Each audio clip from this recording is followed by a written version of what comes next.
राहुल जी।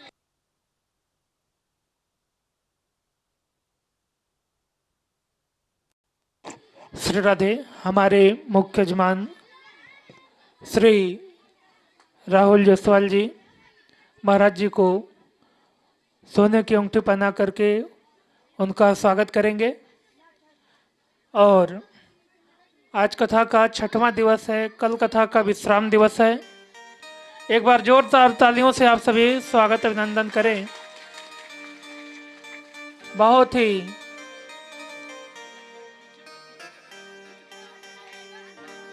सेवा भाव से आप सब परिवार लगे हुए हैं और बिल्कुल एक एक व्यवस्थाओं को स्वयं अपने से आप व्यवस्थित कर रहे हैं। महाराज जी का आपने सोने की अंगूठी पहना करके अभिवादन किया और अब हम सभी समय न लेते हुए कथा की ओर चलेंगे। साथ ही बहुत ही परम मंगलमयी कथा का हम सभी श्रवण रसपान कर रहे हैं। चलिए। गणपति बप्पा मोरया, मंगल मूर्ति मोरया।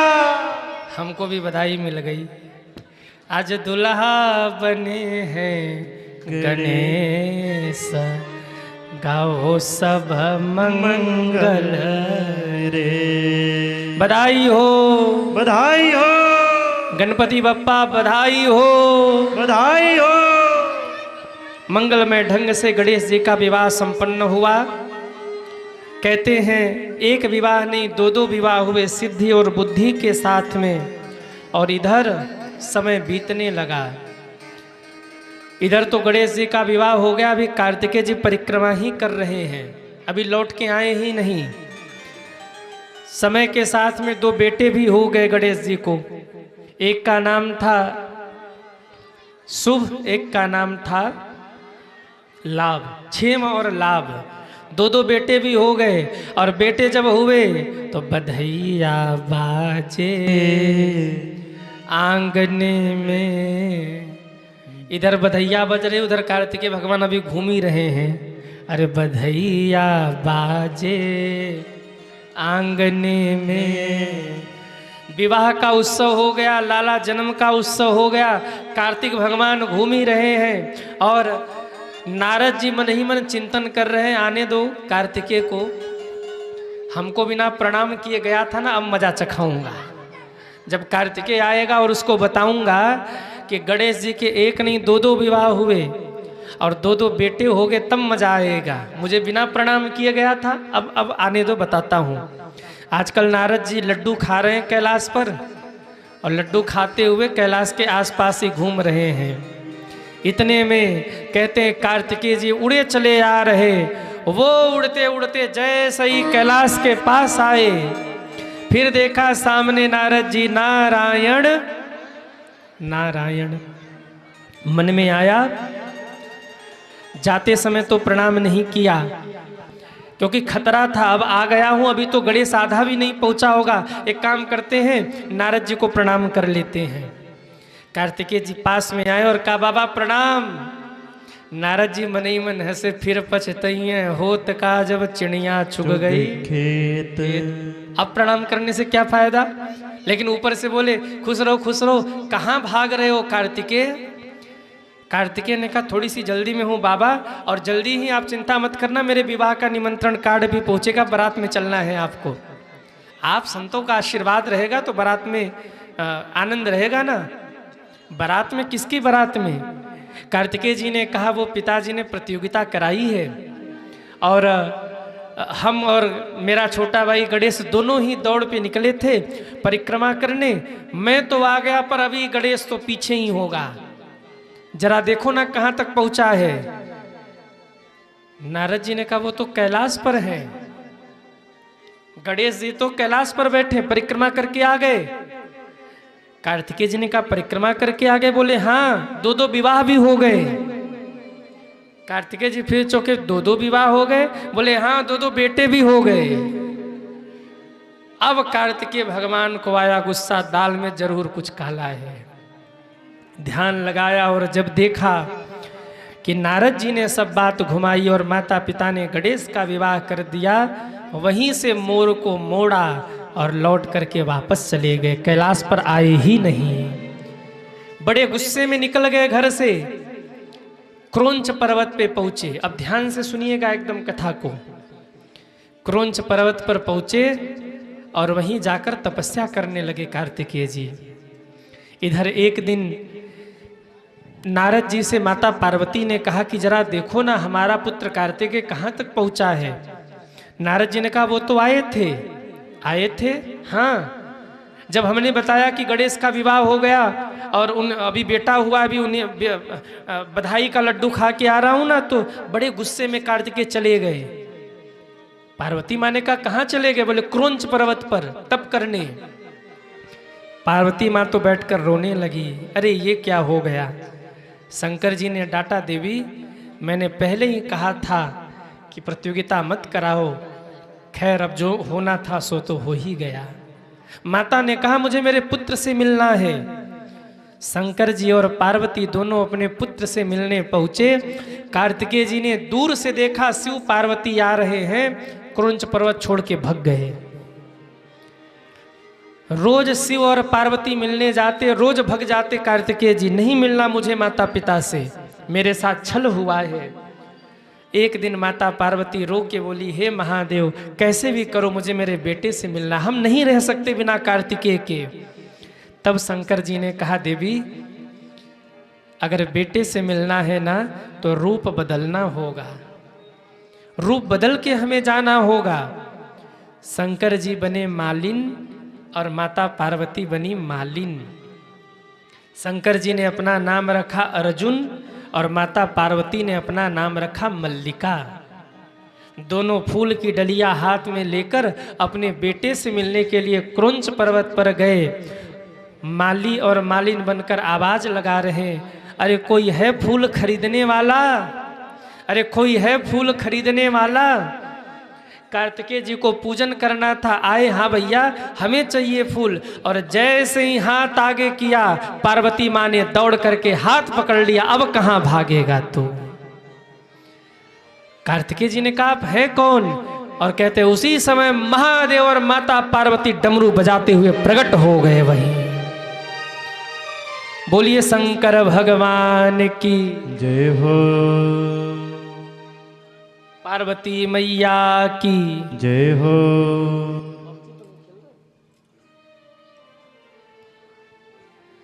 बोलिए शंकर भगवान की जय हो। शंकर और पार्वती दोनों प्रकट हो गए। पार्वती माँ ने हाथ पकड़ा, आप कहां भागोगे? कार्तिकेय भगवान ने हाथ फटकारा, छोड़ो माँ मुझे नहीं जाना आपके साथ। पार्वती माँ कहती बेटा कैलाश पे चलो। पुनः दोबारा हाथ पकड़ा। कार्तिकेय भगवान ने कहा माँ मेरे साथ छल हुआ, नहीं जाऊंगा। और जैसे ही कह के हाथ फटकारा, देवी भागवत में लिखा है कि बगल में एक बिल्ली खड़ी थी। माँ ने अपना रूप वहां दिखाया कार्तिकेय को। जैसे ही झपट्टा मारा, कार्तिकेय जी के नाखून जाके बिल्ली के गाल पे लगे। चोट तो बिल्ली के गाल पे आई, पर कार्तिकेय जी ने जब मुड़ के देखा तो रक्त की धारा माता पार्वती के गाल से महाराज मुख से निकल रहा था। कार्तिकेय जी रो पड़े, माँ ये क्या हो गया? चोट बिल्ली को लगी और रक्त की धारा आपके मुख से निकल रही है। माँ ने कहा कार्तिक तू क्या समझता है? तू क्रोंच पर्वत पर है तो अपनी माँ से दूर है, तो जहां जाएगा तेरी माँ वहां तेरे साथ रहेगी। और न विश्वास हो तो नजर उठा कर देख, सृष्टि के कण कण में ये जगदम्बा ही वास कर रही है, मेरा ही निवास है। कार्तिकेय जी ने जैसे ही नजर घुमाया तो सृष्टि के कण कण में आदि शक्ति भवानी माता का दर्शन हो गया। पेड़ में भवानी दुर्गा, पंछियों में भवानी दुर्गा। वहीं हाथ जोड़कर कार्तिकेय भगवान खड़े हो गए। या देवी सर्वभूतेषु मातृरूपेण संस्थिता, नमस्तस्यै नमस्तस्यै नमस्तस्यै नमो नमः। या देवी सर्वभूतेषु क्षमारूपेण संस्थिता, नमस्तस्यै नमस्तस्यै नमस्तस्यै। नमो नमः। हे माँ मुझे क्षमा करो माँ, मैंने अज्ञानता में बहुत अपराध कर दिया माँ, मैंने आपका अपराध किया, मैंने पिताश्री का अपराध किया। हे माँ, हे पिताश्री मुझे क्षमा करिए। शंकर जी ने अब हृदय से लगाया, बेटा चलो कैलाश। कार्तिकेय भगवान ने कहा, पिताश्री अब नहीं जाना कैलाश में, अब नहीं जाना। माता पार्वती ने कहा, मैं कहती हूँ चलो ना। बोले नहीं माँ, मेरे साथ छल हुआ है, मैं आशीर्वाद देता हूँ गणेश खुश रहे, पर मुझे तप करना है। शंकर जी ने कहा, पार्वती अब मत बोलना, अगर ये नहीं जाते तो ये यहीं रहें। हम वचन देते हैं हर अमावस्या और पूर्णिमा को हम लोग यहाँ मिलने आते रहेंगे अपने कार्तिकेय से। और कहते उसी समय एक प्रकाश प्रकट हुआ, शिव जी के भीतर से प्रकाश प्रकट हुआ। देखते ही देखते शिव और शिवा एक में समाहित हो गए, अर्धनारीश्वर रूप प्रकट हुआ। और कहते हैं देखते ही देखते वो अर्धनारीश्वर स्वरूप एक शिवलिंग के रूप में प्रकट हुआ और आकाशवाणी हुई। शिव जी बने हैं अर्जुन, पार्वती माँ बनी है मल्लिका। आज से यही एक दिव्य शिवलिंग की स्थापना हो रही है। मल्लिकार्जुन भगवान वहीं पर विराजमान हो गए। बोलिए मल्लिकार्जुन भगवान की जय हो। शिव जी ने कहा, मेरा बेटा मुझसे मिलने नहीं आएगा, पर मैं आऊंगा उससे मिलने। पार्वती माँ ने कहा, कार्तिक तू नहीं चलेगा तो मैं आऊंगी। और आज भी हर अमावस्या पूर्णिमा वहाँ मेला लगता है और शंकर जी कैलाश छोड़कर जाते हैं अपने बेटे कार्तिकेय से मिलने के लिए। मल्लिकार्जुन भगवान की स्थापना हुई। आप में से कोई गया है मल्लिकार्जुन? वाह, 3-4 माताएं हैं जो गई हैं, भाई 1-2 भाई लोग भी हैं। मल्लिकार्जुन भगवान की स्थापना हुई। ये हमारे 12 ज्योतिर्लिंगों में है। बोले मल्लिकार्जुन भगवान की जय हो। शिव पार्वती एक रूप में वहाँ रह गए और एक रूप में लौटकर कैलाश पे आए। सारे गणों ने गणेश जी को प्रणाम किया और गाने लगे, जय गणेश जय गणेश जय गणेश देवा, जय गणेश जय गणेश जय गणेश देवा। माता जाकी पार्वती पिता महादेवा, माता जाकी पार्वती पिता महादेवा। जय गणेश जय गणेश जय गणेश देवा, जय गणेश जय गणेश जय गणेश देवा। माता जाकी पार्वती पिता महादेवा, माता जाकी पार्वती पिता महादेवा। एक दंत दयावंत चार भुजाधारी, एक दंत दयावंत चार भुजाधारी। मातक मस्तक सिंदूर सोहे मूस की सवारी, मस्तक सिंदूर सोहे मुस्क सवारी। अंधन को आँख देत कोढ़िन को काया, अंधन को आँख दे कोढ़िन को काया। अंधन को आँख दे। आप लोग थक गए हैं क्या? बस कल तक हम और आप लोगों को परेशान करेंगे, परसों से परेशान नहीं करेंगे। परसों से नहीं कहेंगे ताली बजाओ शांति बनाओ, फिर लड़ते झगड़ते रहना अपने घर में ही। ये नहीं कहेंगे शांति बनाओ ताली बजाओ, पर आजकल 2 ही दिन समय है, जरा गा लीजिए। अंधन को आँख देत कोढ़िन को काया,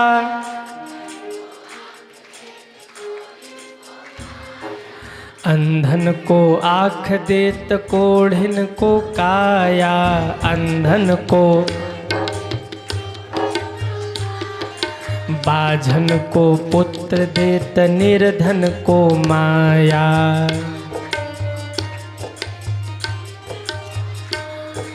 जय गणेश जय गणेश जय गणेश जय गणेश जय गणेश देवा। माता जाकी पार्वती पिता महादेवा।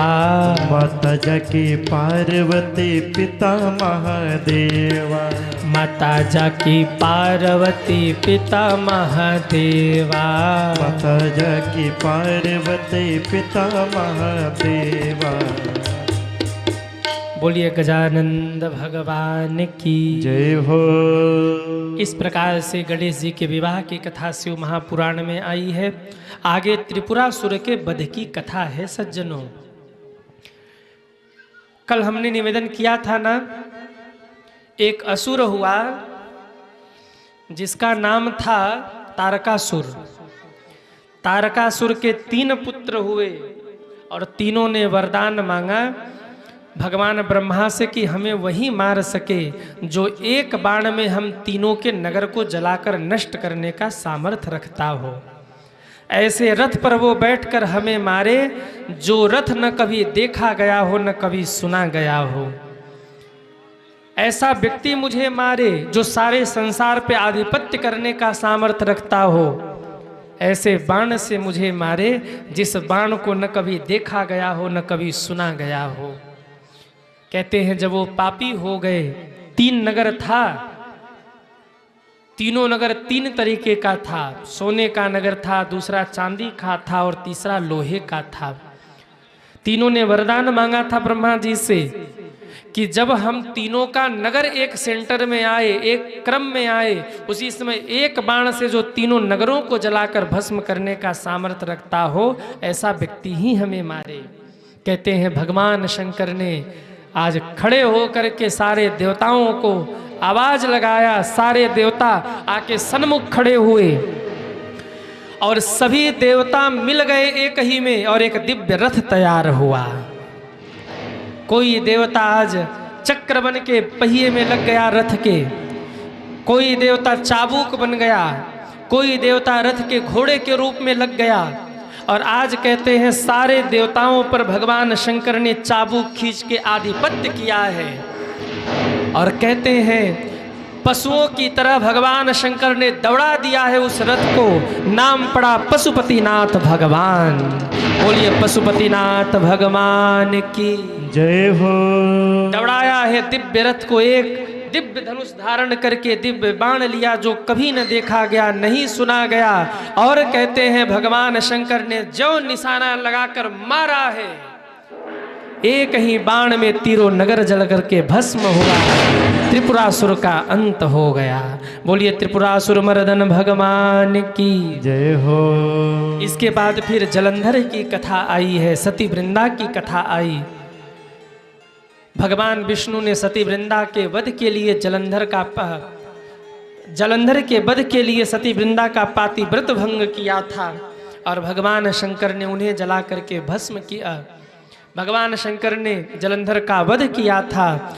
और कहते हैं इसके बाद फिर शिव पूजन की महिमा का वर्णन है। देखिए प्रत्येक व्यक्ति को चाहिए कि वो भगवान शंकर की आराधना करे। कई बार लोग कहते हैं क्या शंकर जी को हम अपने घर में रख सकते हैं? कई भक्तों के ये प्रश्न होते हैं, क्या शिवलिंग हम अपने घर में रख सकते हैं? क्या महादेव को अपने घर में रख करके हम पूजन कर सकते हैं? कई लोग कहते हैं अगर शंकर जी को घर में रखेंगे तो हमें पाप लगेगा। कई लोग तो ऐसा भी कहते हैं कि हम अगर अपने घर में शंकर जी के स्वरूप को रखेंगे तो हमारे घर में अनर्थ हो जाएगा। शिव जी तो मंदिर में ही ठीक हैं, शिवलिंग घर में नहीं रखना चाहिए। आप हमें एक बात बताइए, माता पिता बूढ़े हो जाएं तो उन्हें वृद्धाश्रम भेज देना चाहिए? कहिए कहिए। शिव जी तो हमारे माई बाप हैं और ऐसे माता पिता को हम अपने घर में क्यों नहीं रख सकते? कई लोग कहते हैं अपने घर में हम शंकर जी को रखेंगे तो हमारा घर बर्बाद हो जाएगा। अरे घर उनका बर्बाद नहीं होता जिनके घर में शिवजी होते हैं, घर तो उनका बर्बाद होता जिसके घर में शिवजी नहीं होते हैं। मेरे महादेव की कृपा नहीं होती है। जिनके घर में भक्ति न हो, जिनके जीवन में संस्कार न हो, जिनके जीवन में भक्ति न हो, उनका घर बर्बाद होता है।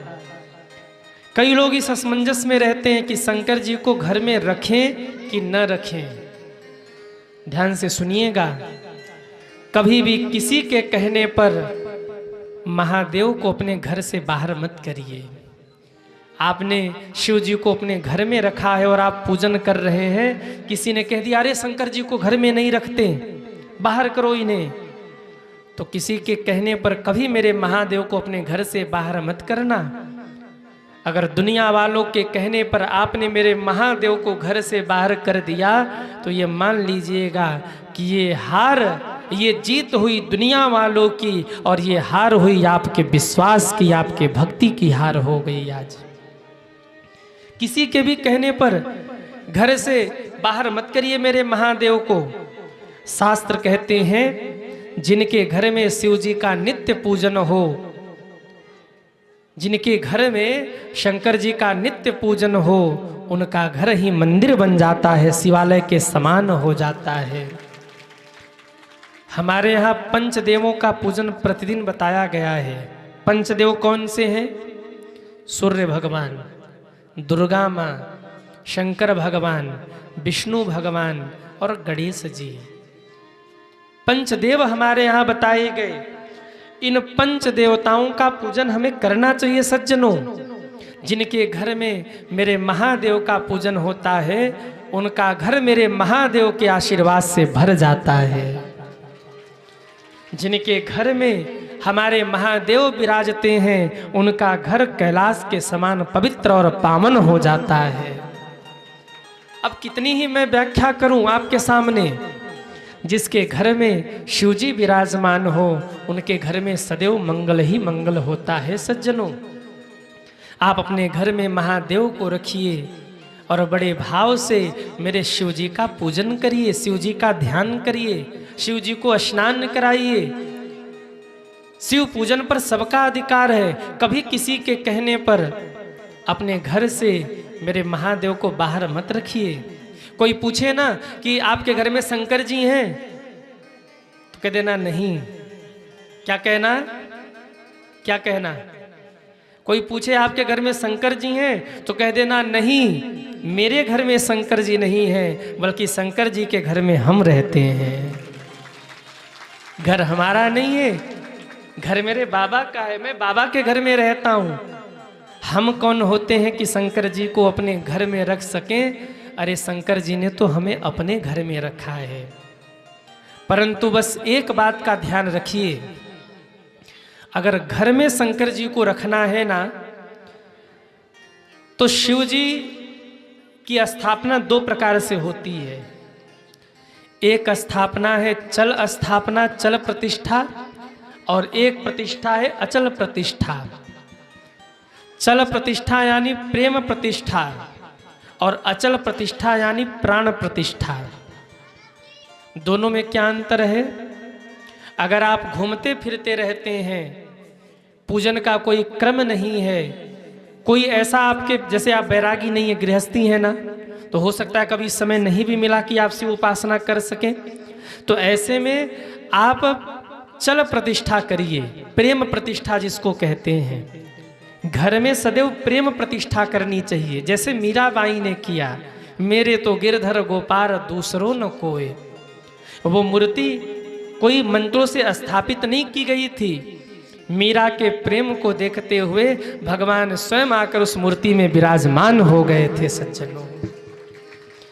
ठीक ऐसे ही आप महादेव का प्रेम से पूजन करिए, प्रतिष्ठा करके नहीं। अगर घर में शंकर जी को रखना है तो प्रेम प्रतिष्ठा करके रखिए, अनुष्ठानिक मत रखिए। और कितने बड़े शंकर जी को घर में रखिए? अंगुष्ठ मात्रम। शिव महापुराण का कहना है कि अगर घर में शिवलिंग रखना है, शंकर जी को रखना है, तो अंगुष्ठ मात्रम, अंगुष्ठ अंगूठे के बराबर, लगभग 2 से 2.5 इंच से नीचे होने चाहिए। 2.5 इंच से बड़े मत रखिए। इंच मतलब समझ रहे हैं ना? आप अंगूठा उठाइए, ये अपने हाथ से देख लीजिए, आप 2 से 2.5 इंच नाप लीजिए, जितना भी होता हो आप उस हिसाब से अपने घर में शिव जी को रखिए। 2.5 इंच से बड़ा शिवलिंग आपको घर में नहीं रखना अगर घर में पूजन करना है तो। और अगर मंदिर में पूजन करना है तो शास्त्र कहता है कि अगर मंदिर में पूजन करना है तो 12 अंगुल का शिवलिंग कम से कम विराजमान होना चाहिए। 12 अंगुल से कम छोटा शिवलिंग, 12 अंगुल मतलब आप नाप लीजिए 12 अंगुल, इतना बड़ा, इससे छोटा शिवलिंग नहीं होना चाहिए। 12 अंगुल 4, 8, 12 ऐसे करके आप अपने उंगली से नाप लीजिए। इससे छोटा शिवलिंग नहीं होना चाहिए। मंदिर में अगर स्थापित करना है तो इससे बड़ा होना चाहिए। आप 4 फीट का शिवलिंग बिठा दीजिए, कोई दिक्कत नहीं है, पर 12 अंगुल से छोटा नहीं होना चाहिए अगर आप मंदिर में शंकर जी को विराजमान करा रहे हैं। घर में सेवा करने के लिए आप जितना छोटा से छोटा शिवलिंग रखेंगे उतना उसका महत्व होता है। और मंदिर में पूजा करने के लिए आप 12 अंगुल से बड़ा, चाहे जितना बड़ा आप शिवलिंग रख करके जो सामर्थ्य है आपका उस अनुरूप आप वहाँ प्रतिष्ठा करा सकते हैं। सज्जनों, शंकर जी की जलधारी 3 प्रकार की होती है। गोल जलधारी होती है, जलधारी मतलब समझ रहे ना, जहाँ वो जल जहाँ से निकलता है। एक गोल जलधारी होती है, एक चौकोर जलधारी होती है और एक त्रिकोण जलधारी होती है। 3 प्रकार की जलधारी होती है। जो भी आप शिवलिंग बना रहे हैं ना, ध्यान से सुनिए, जिस द्रव्य का शिवलिंग आप बनाते हैं जलधारी उसी द्रव्य की होनी चाहिए।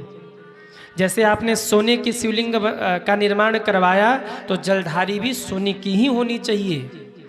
अगर पत्थर का शिवलिंग है तो जलधारी पत्थर का ही होना चाहिए। धातु का शिवलिंग है, स्फटिक का शिवलिंग है तो उसकी भी जलधारी उसी की होनी चाहिए। पर अगर नर्मदेश्वर महादेव हैं, नर्मदेश्वर शिवलिंग है तो उसमें आप सोने की जलधारी, चांदी की जलधारी, स्फटिक की जलधारी, कैसी भी जलधारी आप रख सकते हैं, उसमें कोई दोष नहीं है। नर्मदेश्वर महादेव परम कृपालु हैं। थोड़े से भूरे रंग के होते, चिकने चिकने। कोई दुकान पे जाए और लेना हो तो उससे पूछिए कि हमको नर्मदेश्वर शिवलिंग चाहिए। नर्मदेश्वर शिवलिंग परम कृपालु हैं। नर्मदेश्वर के रूप में महादेव, उनका स्वभाव बहुत करुणामयी है। मैंने एक दिन आपसे कहा था कि काशी आश्रम पर नर्मदेश्वर शिवलिंग की स्थापना हम लोगों ने की है। नर्मदेश्वर महादेव है, काशी आश्रम जो बन रहा है, नर्मदेश्वर महादेव परम कृपालु हैं। अब एक प्रश्न और, क्या माताओं को शिव जी को स्पर्श करना चाहिए? ये प्रश्न भी बड़ा गंभीर है। अक्सर मैंने लोगों को कहते सुना है कि माताओं बहनों को शंकर जी को स्पर्श नहीं करना चाहिए, शिव विग्रह से वो दूर रहें। अरे भाई, इसमें हमारी आप मत मानिए, शिव महापुराण की मानिए। अगर शिव महापुराण की देखें तो शिव महापुराण का कहना है कि स्त्री हो या पुरुष कोई भी है, भगवान शंकर के विग्रह की सेवा कर सकता है, शिव जी की सेवा कर सकता है, कोई दोष नहीं है। शिव जी तो हमारे माई बाप हैं, माताएं हो, बहनें हो, भाई लोग हो, कोई भी हो, शिव जी की सेवा कर सकते हैं, शिव जी को स्नान करा सकते हैं। मेरे महादेव परम दयालु हैं, परम कृपालु हैं, सबको अधिकार है। एक महादेव ही ऐसे देव हैं जिनके यहाँ कोई रोक टोक नहीं है। आप कभी भी जाइए, भोले बाबा आपके इंतजार में बैठे हैं, परम कृपालु हैं। पूजन करके निकलिए ना तो नंदी जी के कान में महादेव बोल के निकलिए। महादेव कह के निकलेंगे तो नंदी जी को याद रहेगा कि भाई ये आया था। शंकर जी से कहेंगे कि बाबा वो आपका भगत है, बड़े प्रेम से महादेव कहता है। और अगर अर्जी लग गई तो आपकी मर्जी पूरी हो जाएगी। नंदी जी के कान में क्या बोलना है? महादेव। कोई इच्छा हो तो इच्छा भी आप बोल सकते, कोई मन में भाव हो तो शिव जी का भाव से पूजन करिए। और शिव जी से आप कहिए ठीक है, लेकिन नंदी जी से जरूर कहिए, क्योंकि जगाय हारी भोला शंकर न जागे, गंगा जगाए यमुना जगाए, ब्रह्मा जगाए विष्णु जगाए, सब जगाए पर नहीं जगे। कब जगे शंकर जी? नंदी जगाए भोला जागे, अरे जगाया हारे भोला शंकर न जागे। नंदी जी भगवान को जगाते हैं, इसलिए नंदी के कान में बोल दीजिए, हे नंदी महाराज, हमारी अर्जी भोले बाबा तक पहुंचा देना और कह देना दुनिया को तारा है, अब की बार नंबर हमारा है, अब की बार नंबर हमारा है। जब आप नंदी जी को कान में बोलते हैं ना तो बड़े जल्दी नंदी जी आपकी अर्जी लगा देते हैं। अब ऐसा ना हो कि नंदी जी का कान ही तोड़ लाना आप लोग। हाँ, माताओं को बस मौका मिलना चाहिए। हनुमान जी के मंदिर में एक मैया गई और लड्डू लेके भोग लगाया, संतोष नहीं हुआ। उसको लगा हनुमान जी खाएंगे कि नहीं खाएंगे, लड्डू लेके हनुमान जी के मुख में ठूसने लगी, भरने लगी। यहां तक तो ठीक था, बढ़िया से इधर इधर कान में, नाक में, मुख में भर के गई। इतने में कुत्ता आया और सेवा करना शुरू किया। बताओ हनुमान जी खुश होंगे? हनुमान जी नाराज हो जाएंगे। नंदी जी को भी आप कान में बोलिए तो ये नहीं कि कान ही उखाड़ लो या नंदी जी को पकड़ के पूरा झकझोर दो, नंदी जी गुस्सा हो जाएंगे। बहुत प्रेम से, बहुत आनंद के साथ में, बड़े ही प्रेम के भाव के साथ में आप नंदी जी से निवेदन करिए। कई बार हम लोगों का भी स्वभाव होता है ना, भगवान के सामने जाएंगे, कर्पूर गरम करोड़ा धर्म संसार सारा मुझकिन धर्म। शंकर जी के धीरे बोलो, धीरे का कह रहे धीरे बोलो। कर्पूर गौरम निकला नहीं कि करुणावतारम पूरा। शंकर जी भी कहे कि भाई चला हमको सुनाई तो दे, हम पैर क्यों नहीं छुलाते। एक तो स्वभाव है कि हमको क्या प्रणाम करना, भगवान को प्रणाम करिए। दूसरे ये है कि हम कई बार भुगत चुके हैं। हाँ, कई लोग पैर छूने नहीं, पैर तोड़ने आते हैं। वो ऐसे पैर छूते कि मानो तोड़ ही डालेंगे। एक जगह भारी भीड़ में फंस गए और एक भक्त ने ऐसा प्रणाम किया कि पकड़ के हमारी धोती खींच दी। नहीं, सही कह रहे हैं, झूठ नहीं बोल रहे हैं। वो तो बच गए हम, बदनामी नहीं हुई, पर हमने उस दिन से कह लिया कि आज के बाद पैर। एक जगह हम बैठ गए, सही बता रहे, बड़ी भीड़ थी। आयोजकों ने कह दिया गुरु जी बैठे, जिनको आशीर्वाद लेना हो ले लो। सब टूट पड़े मंच पे और मंच के पीछे 10 फीट खाई। सही कह रहे, मंच के पीछे 10 फीट खाई थी और चढ़ते चढ़ते ऐसा धक्का दिया कि सोफा नहीं, नीचे नहीं गिरा। आप हंस रहे हो, नीचे नहीं गिरा, पीछे लोग खड़े थे, पकड़ लिया, लेकिन हम उठ के भागे।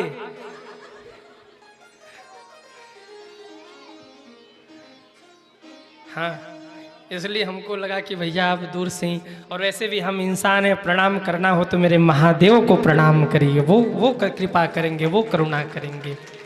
मैं तो केवल एक मार्गदर्शक हूँ।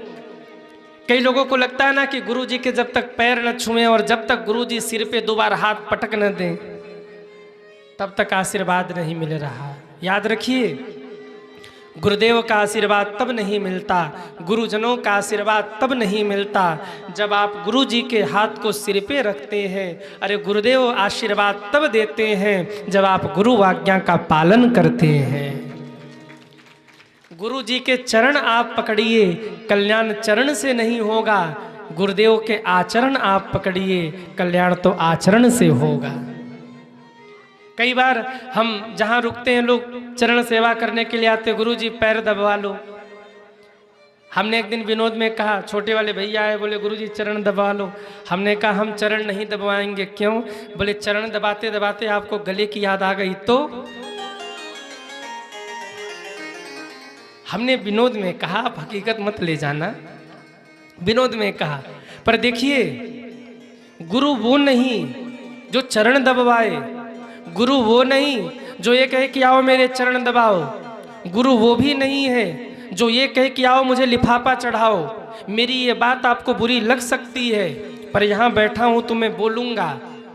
गुरु वो नहीं है जो आपसे लिफाफा मांगे, गुरु वो नहीं है जो आपसे धन की चाह रखे, गुरु वो नहीं है जो अपने चरण आपसे दबवाए।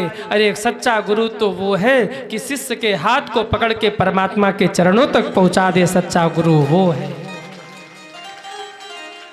गुरु होना चाहिए जीवन में, पर ऐसा नहीं जो अपने में फंसा ले। आजकल के गुरु ही भगवान बन के बैठे हैं, मैं ही भगवान हूँ, मेरी पूजा करो मैं तुम्हें पार करूँगा। पर ऐसे गुरुओं से भी निवेदन, शिष्यों के जीवन को भ्रमित मत करिए। गुरु का काम केवल इतना है, एक हाथ में शिष्य के हाथ को पकड़े, एक हाथ में भगवान के हाथ को पकड़े, दोनों को जोड़कर बीच से हट जाए, उसी का नाम सद्गुरु होता है। गुरु वो होना चाहिए जो आपके हर प्रश्न का उत्तर देकर आपके समस्याओं का समाधान कर सके। गुरु ऐसा होना चाहिए, दुख पड़े सुख पड़े आप गुरुदेव के चरणों में जाकर रो सकें। हरहि शिष्य धन शोकन हरहि, ते गुरु घोर नरक मह पड़हि। गुरु वो नहीं जो शिष्य से धन का हरण करे, गुरु तो वो है जो शिष्य के जीवन से उसके अज्ञान का हरण कर दे। आज भी सुबह मंत्र दीक्षा का कार्यक्रम हुआ, और जब गुरु शिष्य को मंत्र देता है ना, जब हम मंत्र दे रहे थे तो हम जब भी मंत्र दीक्षा देते हैं किसी को भी, तो हम पहला नाम भगवान का लेके कहते हैं कि भाई अब आप भगवान से जुड़ चुके हैं। मेरी भूमिका केवल इतनी थी कि मैंने आपको भगवान से जोड़ा, अब कल्याण आपका भगवान करेंगे। मेरे जितने शिष्य यहाँ बैठे जिन्होंने दीक्षा लिया आजकल में, वो ध्यान से सुने, गुरु के द्वारा कल्याण नहीं होगा। कल्याण तो तब होगा जब गुरु के कही गई वाणी को आप अपने जीवन में उतार लोगे तो आपका कल्याण हो जाएगा।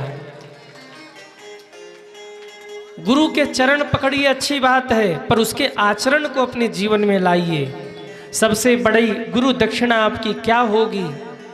सबसे बड़ी गुरु दक्षिणा आपकी ये होगी कि गुरुदेव ने आपको जो मंत्र दिया है वो मंत्र आप अपने जीवन में धारण करिए और अपने जीवन की बुराई निकाल करके संकल्प पूर्वक गुरु जी के चरणों में दान कर दीजिए। इससे बड़ी दक्षिणा कोई और नहीं है। गुरु बीन भवनिधि तरहि न कोई, गुरु बिन भवनिधि तरहि न कोई, गुरु बीन भवनिधि तरहि न कोई, गुरु बिन सब गाइए।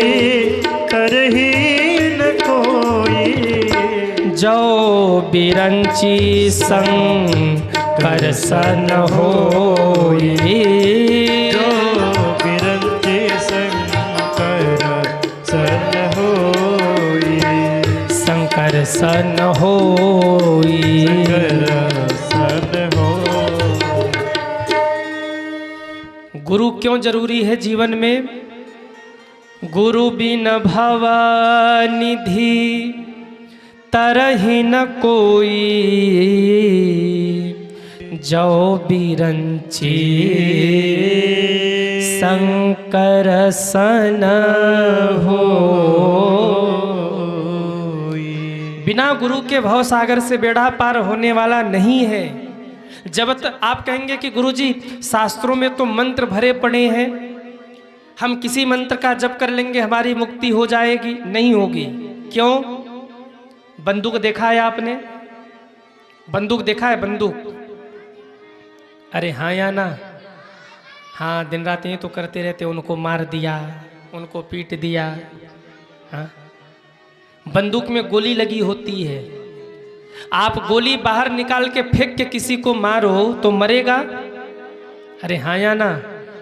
और बंदूक में लगा के मार दिया तो मर जाएगा। शास्त्र के मंत्र गोली की तरह हैं और गुरु का मुख बंदूक की तरह है। जब गुरु के मुख रूपी बंदूक से वो मंत्र रूपी गोली शिष्य के कानों में पड़ती है तो उसके जीवन के पाप नष्ट करके उसे परमात्मा के चरणों तक पहुंचा देती है। इसलिए जीवन में जरूरी है गुरु। भक्ति करिए, भजन करिए, पर जब तक जीवन में गुरु नहीं तब तक जीवन शुरू नहीं। आपके जीवन का आरंभ तब तक नहीं होगा जब तक जीवन में गुरुदेव भगवान नहीं आएंगे। और ऐसा नहीं कि गुरु बना लिया बस हो गया कल्याण, नहीं, गुरु ने जो कहा है उन वचनों का पालन करिए। गणेश जी ने गुरु की आज्ञा को माना, कहाँ से कहाँ पहुँचे। गुरुदेव की बात को जो मानता है निश्चित ही उसके जीवन में कल्याण होता है। सज्जनों, गुरु के वाणी का अनुसरण करिए। शिव जी के पूजन का महात्मा बताया और इसके बाद द्वादश ज्योतिर्लिंग की कथा आई है। बोलिए द्वादश ज्योतिर्लिंग भगवान की जय हो। कितने लोगों ने द्वादश ज्योतिर्लिंग कर लिया है वो हाथ उठाएं। कोई है ऐसा जिसके द्वादश ज्योतिर्लिंग पूरे हो गए? एक भक्त है, जय हो गए पूरे? क्या बात है, बहुत बहुत साधुवाद। जिनके द्वादश ज्योतिर्लिंग के दर्शन पूरे नहीं हुए हों, कल आप जरूर कथा में आना, क्योंकि कल हम लोग द्वादश ज्योतिर्लिंग की कथा गाएंगे और जो फल द्वादश ज्योतिर्लिंग के दर्शन से मिलता है वो फल उसकी कथा श्रवण करने मात्र से प्राप्त हो जाता है। अभी तक जो नहीं आए उनको लेके आना। अगर द्वादश ज्योतिर्लिंग की कथा आपने सुन ली तो दर्शन का फल मिल जाएगा। इसलिए आज इन्हीं शब्दों के साथ अपनी वाणी को विश्राम। कल कथा का समय थोड़ा सा परिवर्तित किया गया है। कितने बजे है? 11 बजे। कल 11 बजे से कथा होगी।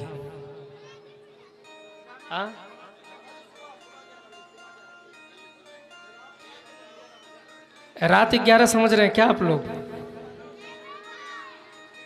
दिन के 11 बजे। सुबह में, कल सुबह में 11 बजे से कथा होगी। आप लोग एकदम समय से आए और सुबह